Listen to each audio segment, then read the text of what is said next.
want you all to imagine this with me. All of you line up. It's time to weigh you. Little girls getting their weights checked by their dad after he came back from his business trip, just to make sure they haven't put on 1 gram of weight on their little growing bodies.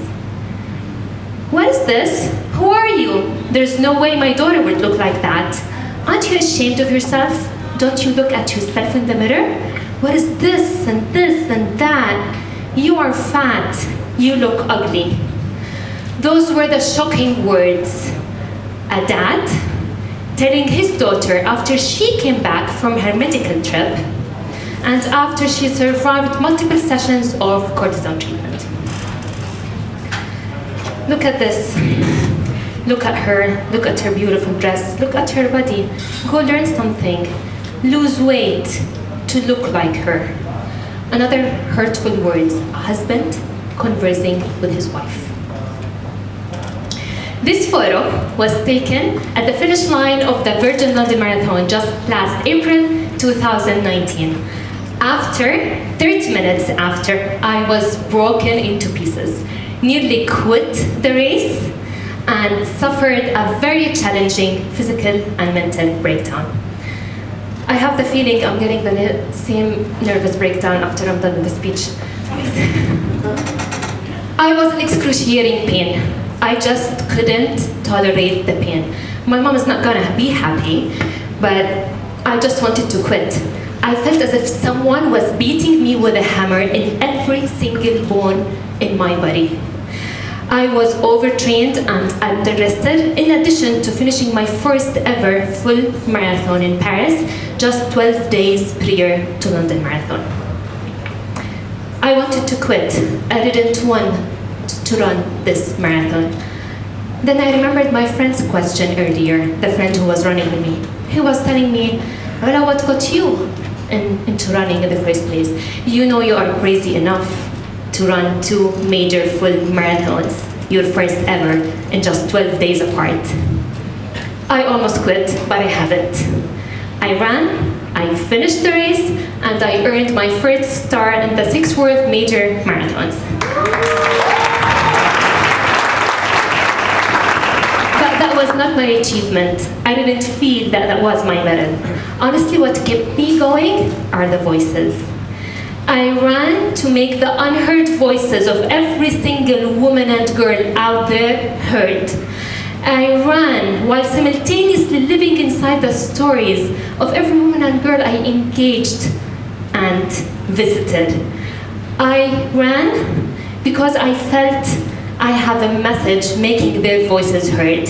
I realized that my own character, like my personality, was formed due to engaging one-on-one with these awesome hearts.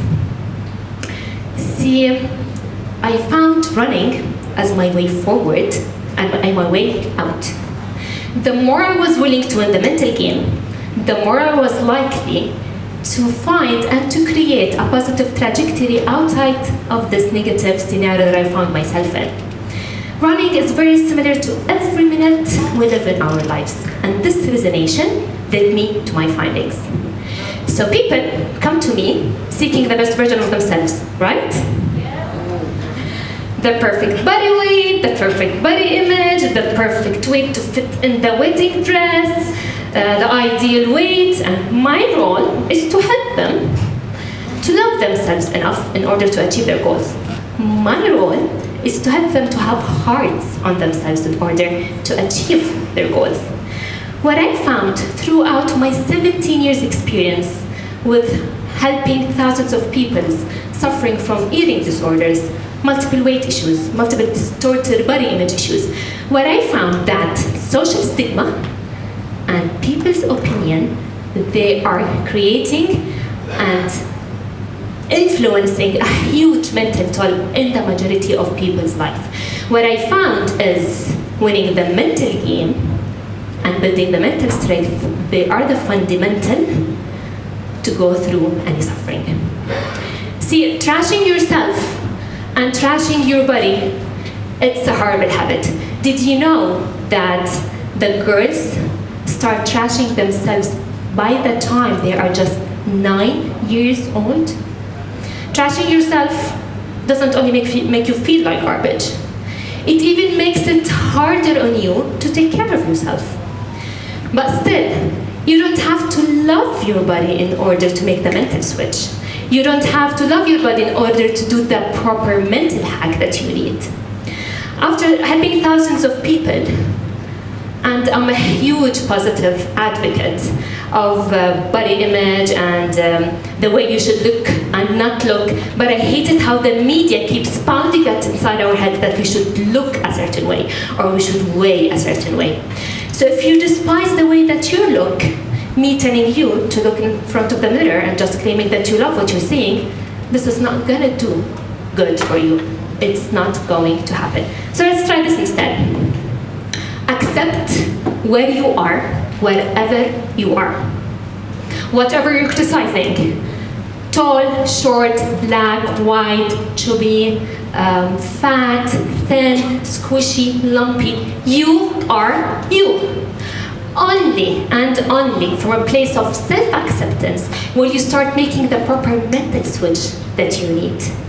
Believing that no matter what you look like right now, you deserve to feel good. Not so that they can rock a bathing suit, but so that you can rock something much more important, self-love and self-confidence.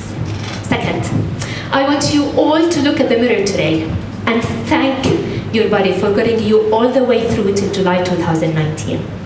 Thank the mushy parts too. Thank the stripes that your kids gave you around your belly. Thank the cellulite. Thank the stretch marks. Once you start thanking yourself and being grateful for what you have right now, you drop the criticism. Third, I want you to say all out loud. No matter what I look right now, I deserve to feel good. And I deserve to be seen. Go out today and practice being visible. Stop hiding at the back of a group photo. Take out the dress that you wanted to wear for so long. Take out the shirt that you wanted to look for so long. Only when you start stopping hiding from what you truly are, you would start to be inspired to take more deliberate actions towards a healthier you, towards a better you. See, this only simple mental hack, believing that you deserve to feel good, would make you and inspire you to make more deliberate actions towards your goals. So people come to me seeking the best version of themselves, right? You are the best version of yourself. You are beautiful the way you are. You are perfect the way you are. However, you are not complete. You have to work on yourself every single day in order to obtain whatever you want. You have to work on yourself every single day in order to win the mental game. You have to work on yourself every single day to train your brain to make deliberate actions towards a healthier you and a healthier lifestyle. See, upgrading your mindset for success and training your brain to behave the way you want it to be is not going to be easy. Trust me, I struggled last weekend with my own mental game. While simultaneously, I was rehearsing my own how to mental game speech. It felt so weird, it felt so ironic that my own written words failed me to pull me out of my suffering. However, if you want subconsciously and consciously to win the inner conflict, yes, you can. You have the power to retrain your brain. You have the power to upgrade your thought patterns. You have the power to make wiser decisions to move you out of your current comfort zone towards your goals and towards your dreams. So today, I'm going to share with you my 4 major steps that are going to make your life a little bit better.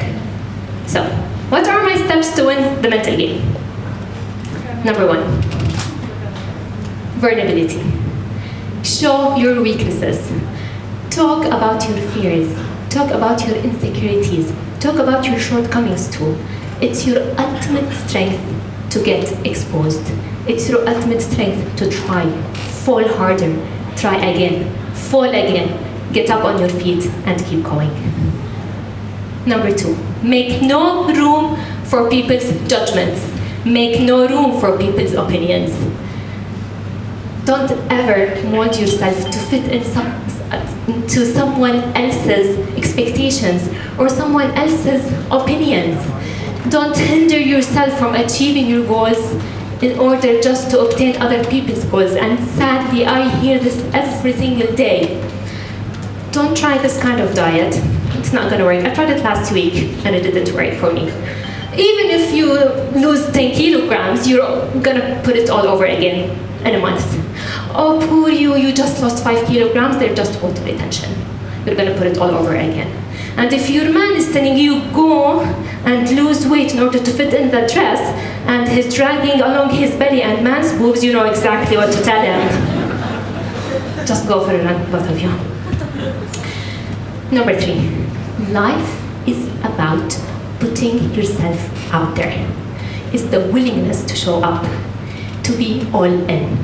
While you will never be able to control the outcomes, you can always control the way you respond to them. My sexiest and most important step of them all is self-love. Take responsibility for your life. If you're sitting around waiting for someone or something to save you, to fix you, or even to help you, well, guess what? You're wasting your time. No one is coming. You are the only person who is responsible to push your life forward. What matters is now. What matters is this moment and your willingness to see it. When I tell you to believe in yourselves, I don't mean what you believe at the surface. What I really mean are the shadow beliefs. If you keep subconsciously walking with this tape playing inside your head, I'm not worthy, I'm not enough, I can't do it, I don't have the enough resources. If you're not subconsciously aware of this tape which is running and make deliberate actions, you will be acting out of this system belief rather than acting from what you truly deserve and what you truly owe to yourself. So what's the mental hack? Start acting as if you have already had them. Start acting as if you have already achieved your goals. And I love this quote by Jim Carrey. Long before he used to be a very successful actor and long before he used to have anything. You know what he used to say? I already have these things, I just haven't accessed them yet. Do you know why? Because he conquered his fears. Do you know that a baby is just born with 2 kinds of fears? A fear of being dropped and a loud noise. Any other kind of fear that is holding you back, whether they were internal or external, they are just acquired fears. They are just learned fears. And you have 2 choices. You either rationalize, why am I feeling so terrible, or you pull yourself out of it, talk yourself out of it. Remember, the only fear is fear itself. You are, all of you, beautiful the way you are. You are perfect the way you are. The number on the scale will never and does not define you. See, running a marathon is very similar to running in life. Each one of us has his own dreams, stories, struggles, vulnerabilities, insecurities. But each one of us is aspiring for the ultimate goal, the finish line. So I'm asking you all, what is your ultimate goal? What is your finish line? Do it for yourself. Thank you.